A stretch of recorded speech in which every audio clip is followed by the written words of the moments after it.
You're nothing more than a distraction, a gold digger playing the long game. And trust me, once I'm done, he'll see right through you."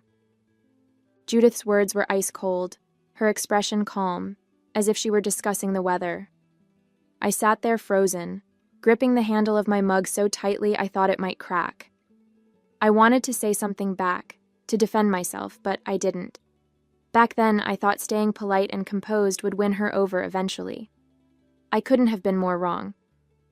"My name is Sarah Miller. I'm 26 years old, and I was engaged to Ryan, the most wonderful man I'd ever met. Ryan came from wealth, a world I never imagined being part of. His family owned a massive real estate empire, and he was set to inherit it someday. But none of that mattered to me. I grew up in a poor but loving household, working hard as a preschool teacher to make my own way. Ryan loved me for who I was, not what I had, and for the first time in my life, I felt seen and valued. But his mother, Judith, despised me from the start. She thought I was only after the family money, and no matter how kind or respectful I tried to be, she made it clear that she would never accept me. Judith's disdain wasn't subtle. It was woven into every interaction we had.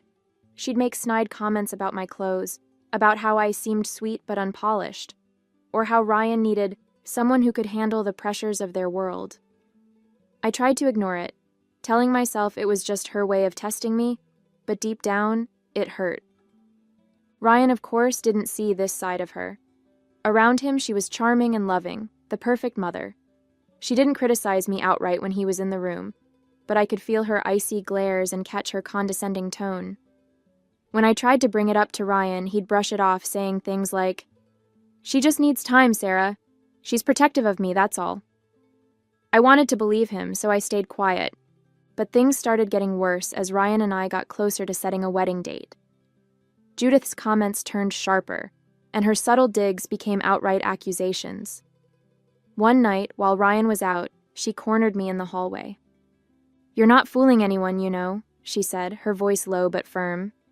"Ryan might be too blind to see it, but I know your type. Poor girl latches onto the first rich man who shows her attention. Classic." I stood there, stunned, not knowing how to respond. I wasn't after Ryan's money, and I'd done nothing to suggest otherwise. But Judith wasn't interested in the truth. She had already made up her mind about me. At first, I told myself I could endure it. Ryan and I loved each other, and that was all that mattered. But the constant tension, the whispered insults, and the way she manipulated situations to paint me as the bad guy started to wear me down. Still, I didn't think she would go as far as she eventually did. One evening, after another tense encounter with Judith, I called my best friend Erica. She had always been my go-to person when things got tough, and I desperately needed someone to vent to. "I don't know what to do anymore, Erica," I said, pacing my tiny apartment. "Judith makes me feel like I'm some kind of criminal for loving Ryan. It's like she's waiting for me to fail so she can say, 'I told you so.'" Erica sighed on the other end of the line. "That woman has issues, Sarah. You've done nothing wrong. If anything, you've bent over backward to be nice to her. It's not your fault she's stuck in her high society bubble." I plopped onto the couch, rubbing my temples. "It's not just the insults. She says things to Ryan about me too, things that aren't true, and I don't know how much longer I can take it. I love him, but it's like I'm fighting a battle I can't win." "Have you told Ryan everything?" Erica asked. I hesitated. "Not really. I mean, I've mentioned it here and there, but he brushes it off. He doesn't see what she's like when he's not around." Erica's voice softened. "Sarah, you need to tell him. He loves you. He deserves to know what she's doing." "I know," I said quietly. "But what if it just makes things worse?" The days that followed weren't any easier. I tried to muster the courage to have a real conversation with Ryan about his mom, but every time I brought it up, I hesitated. He was juggling so much already: work, wedding plans, and his own battles with sobriety. The last thing I wanted was to burden him further. One night, I met Erica at our usual coffee shop, hoping she'd give me the perspective I needed. "Do you think I'm being paranoid?" I asked, stirring my tea, the tension in my chest threatening to spill over. Judith's been worse lately. It's like she's building towards something, but I can't figure out what. Erica glanced up from her phone, her response delayed. I don't know, Sarah. Maybe you're just overthinking it. She's his mom. Moms can be difficult sometimes. I frowned, caught off guard by her tone. Erica had always been the first to defend me when it came to Judith. You really think I'm overthinking it? She shrugged, taking a sip of her latte. I mean, it's not like she's done anything major. Maybe she's just protective, like Ryan says. Her words felt off, like she was brushing me aside. At the time, I didn't dwell on it, thinking she was just distracted or having a bad day. But later, I'd realized this was the moment when everything started to unravel. Over the next few weeks, Erica became increasingly distant. It wasn't just the dismissive comments.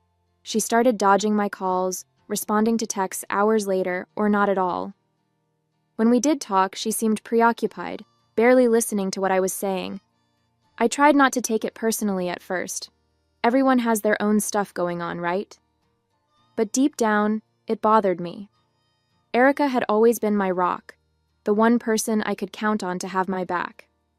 Now, when I needed her most, she felt like a stranger. Judith, on the other hand, seemed to sense my vulnerability. She turned up her charm around Ryan, constantly planting seeds of doubt about me. I overheard her once telling him, "You deserve someone who understands our world, Ryan. Someone who'll build you up, not hold you back." The walls felt like they were closing in, and for the first time, I started to feel truly alone.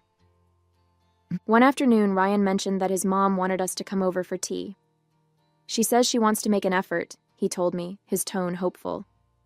Maybe she's finally warming up to you. I didn't believe it for a second, but for Ryan's sake, I agreed to go. If there was even the smallest chance Judith was willing to change, I wanted to give her the opportunity.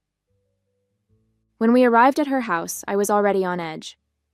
Judith greeted us with her usual overly polite smile, but the moment I stepped into the living room, my stomach dropped. Erica was sitting on the couch, sipping tea like she belonged there. "Sarah," Erica said, feigning surprise, though her eyes darted nervously to Judith. "What a coincidence. I was just catching up with Judith." I froze, glancing at Ryan, who looked confused but didn't seem to think anything of it. "What's going on?" I asked, my voice tight. Judith's smile widened. "Oh, I thought it would be nice for all of us to sit down together. Your good friend Erica has been very helpful lately." The room suddenly felt too small, the air too thick. I sat down stiffly, every instinct screaming that something was wrong. I couldn't help myself. "I didn't know you two knew each other," I said, my voice laced with confusion as I looked between Judith and Erica. Judith raised an eyebrow, her expression deliberately casual. "Oh, we've crossed paths here and there," she said smoothly, reaching for her tea. "Erica has been such a dear. It's always nice to have someone who truly cares about Ryan."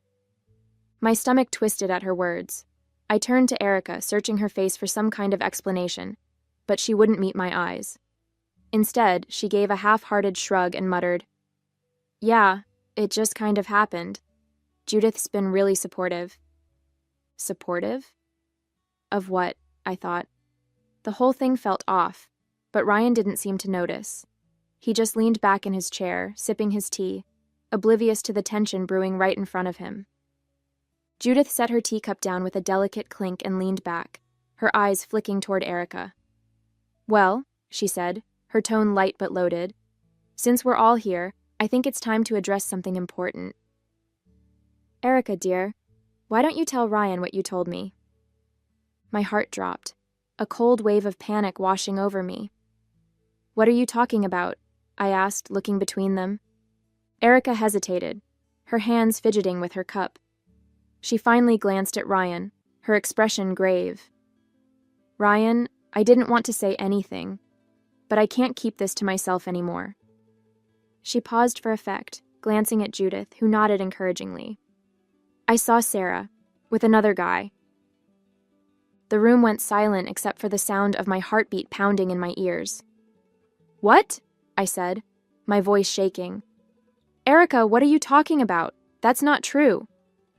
Ryan's face paled as he turned to me, hurt and confusion etched into his features. "Sarah?" he said softly, his voice barely above a whisper.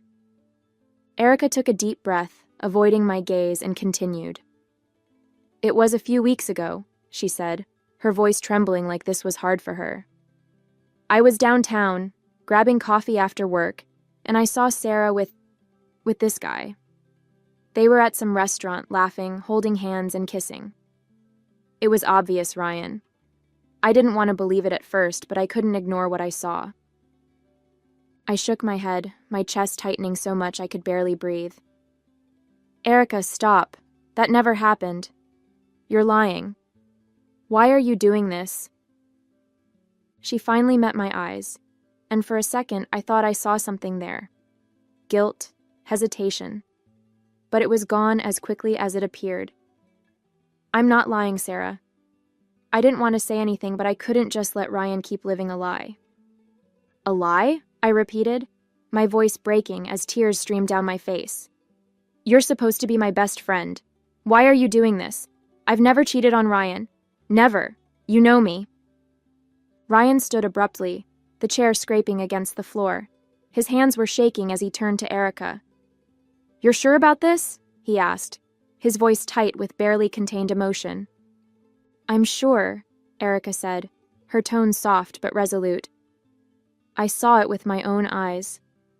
I'm sorry, Ryan. I thought you deserved to know." I couldn't stop crying.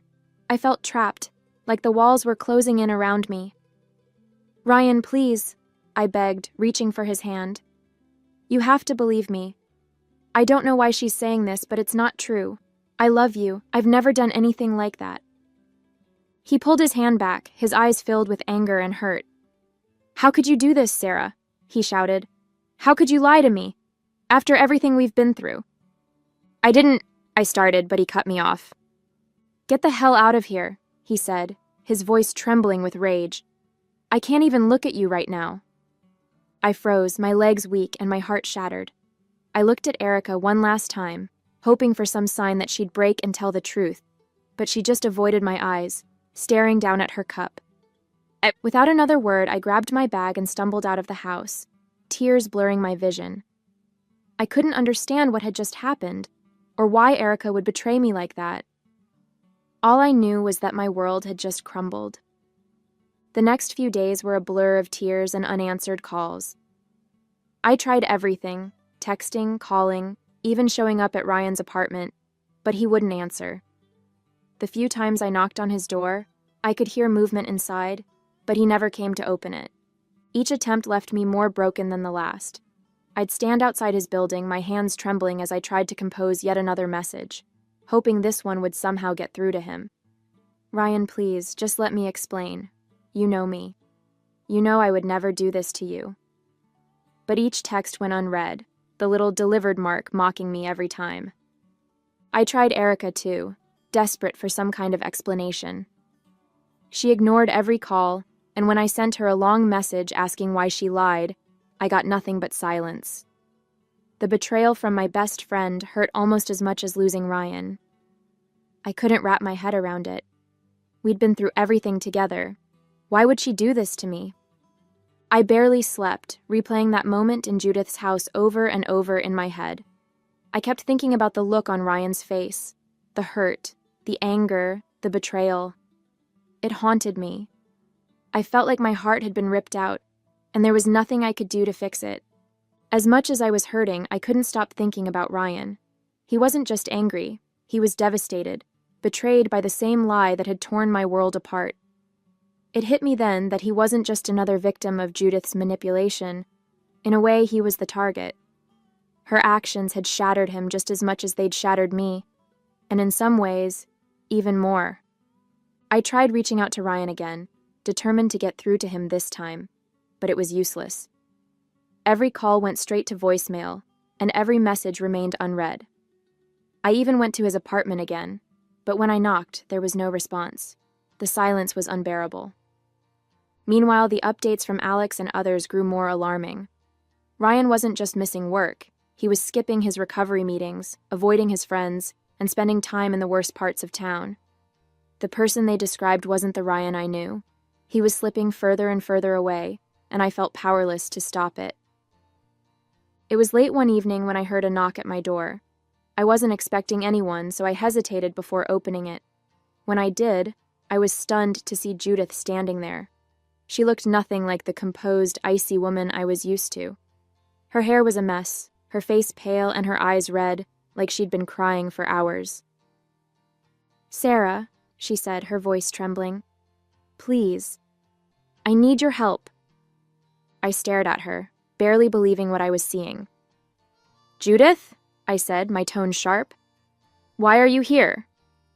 She didn't answer right away. Instead, she stepped inside without waiting for an invitation, wringing her hands like she was trying to hold herself together. "It's Ryan," she finally said, her voice cracking.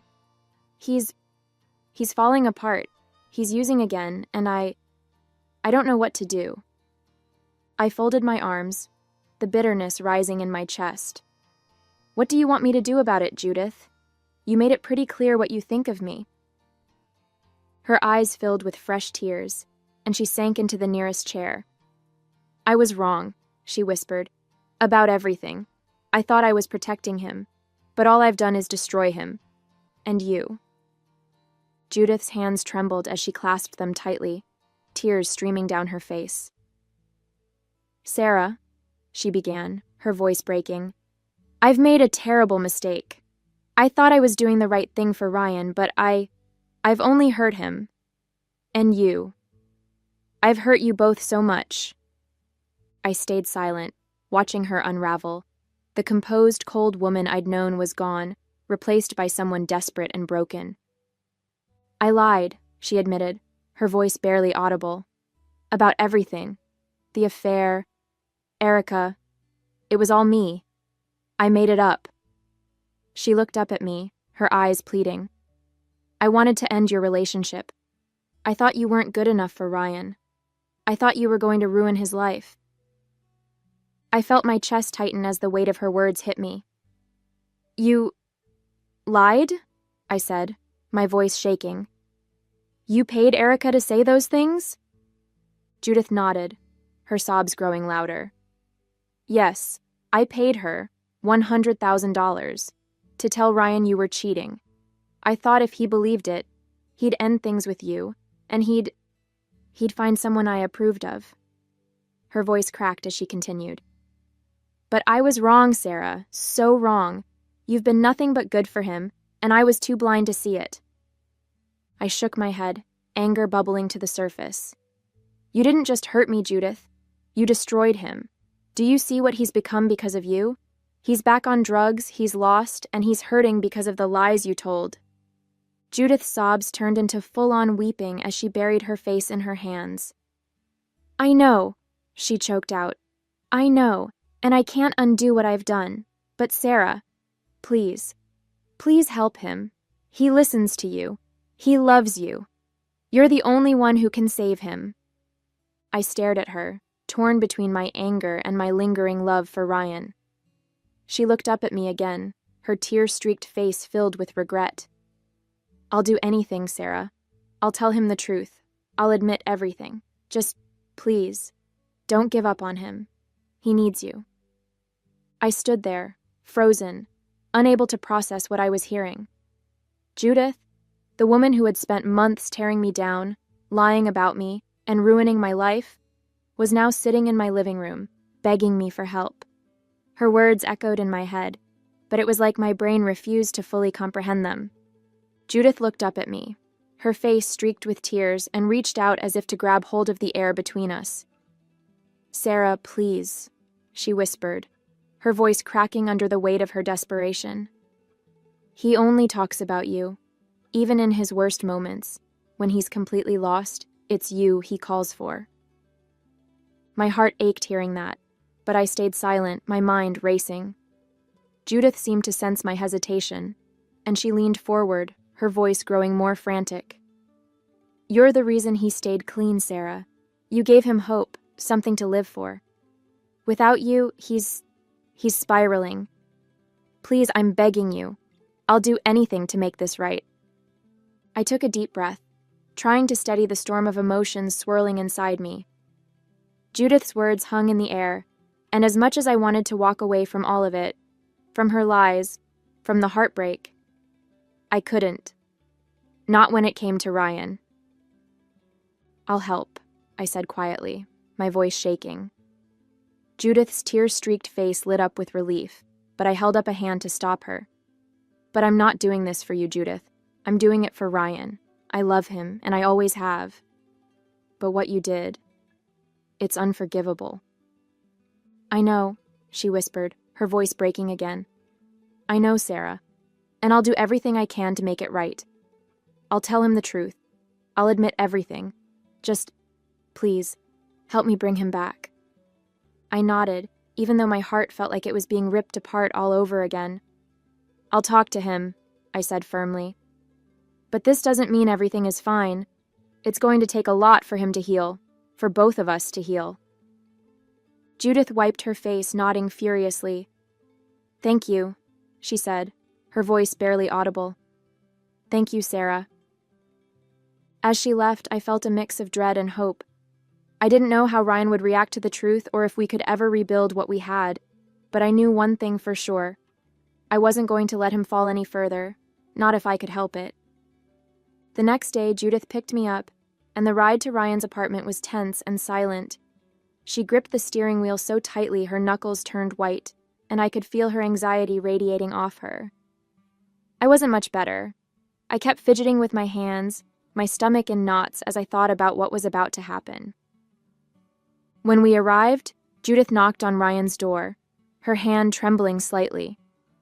For a moment, it felt like he wouldn't answer, but then the lock clicked, and the door creaked open. Ryan stood there, his eyes hollow and red, his face pale. He looked worse than I'd ever seen him, and it broke my heart. His gaze flickered to me, and then to Judith, hardening instantly. "What do you want?" he asked, his tone sharp, his body blocking the doorway as if to keep us out. "I'm tired of you and your games." Judith flinched, her breath catching. She hesitated, gripping the strap of her handbag like it was the only thing keeping her steady. "Ryan," she said softly, her voice cracking. That's exactly why I'm here." Ryan's jaw tightened, his eyes narrowing. "What are you talking about?" Judith stepped forward, her voice trembling as she spoke. "I lied, Ryan, about Sarah cheating on you. I made it all up. I paid Erica to say those things. I thought I was protecting you, but I was wrong. So wrong." Ryan's face contorted in disbelief, his arms dropping to his sides. "You paid Erica?" he said, his voice rising with each word. "You lied about Sarah? Why the hell would you do that?" Judith sobbed, covering her face with her hands. "I was trying to protect you, Ryan. I thought she wasn't good enough for you. I didn't see what she meant to you, what you meant to each other. I see it now, and I regret everything I've done. Please, I'm begging you. Forgive me." Ryan stepped back, shaking his head as if trying to make sense of what he'd just heard. His eyes darted to me, filled with guilt and pain. "Sarah, is this true?" he asked, his voice almost breaking. I nodded slowly, tears welling up in my eyes. "It's true, Ryan. I tried to tell you, but you wouldn't listen." Ryan stared at me for a long moment, his eyes searching mine, and for the first time in what felt like forever, I saw a flicker of the man I fell in love with. His lips quivered, and then, slowly, the corners of his mouth turned up into a small, shaky smile. "You were telling the truth," he whispered, his voice thick with emotion. "You never lied to me. You never gave up on me." I nodded, tears streaming down my face. "Never, Ryan. I never stopped loving you." Before I could say another word, he stepped forward and pulled me into his arms, holding me tightly like he was afraid I'd slip away again. His body trembled against mine, and I felt the weight of everything we'd been through in that moment. "I'm so sorry," he murmured, his lips brushing against my temple. "I should have believed you. I should have fought for you. For us. I pulled back just enough to look into his eyes, smiling through my tears. It's okay, I said softly. We're here now. And then, for the first time in what felt like an eternity, he kissed me, tenderly, as if savoring the moment. The pain, the betrayal, and the heartache melted away, replaced by the warmth of knowing we were finally back where we belonged, together. Looking back, I still feel the weight of everything we went through. The pain, the betrayal, and the lies. They left scars that won't heal overnight. I spent so many sleepless nights questioning myself, wondering how people I trusted could hurt me like that. Even now, it's hard to think about Erica. She was my best friend, someone I confided in for years, and she sold me out for money. I don't know if I'll ever be able to forgive her. As for Judith, it's complicated. She's made an effort to make things right, and I can see the genuine regret in her actions now. She's softer with me, more respectful, and I think she's finally realized how much Ryan and I mean to each other. But trust? That's going to take time. I don't hate her anymore, I can't. What she did was awful, but in the end she came to me, admitted her lies, and helped Ryan and me find our way back to each other. Ryan, he's my heart. Seeing him smile again, watching him rebuild himself, it's everything I could have hoped for. He's working on his recovery with a renewed determination, and I'm right there by his side, every step of the way. I don't know what the future holds, but I know one thing for sure: we're stronger now. What we've been through has only deepened our love and commitment. If this experience has taught me anything, it's that love isn't always easy. It's messy, painful, and at times it feels impossible. But when it's real, when it's worth fighting for, it has the power to heal even the deepest wounds. For Ryan and me, this is just the beginning of the life we're building together. And for the first time in a long time, I feel hopeful. Hey there! Did you like the story? If you did, don't forget to hit the like button and subscribe to the channel. It helps us a lot and makes sure you won't miss out on more great stories we share here. Thank you for watching, and we'll see you in the next one.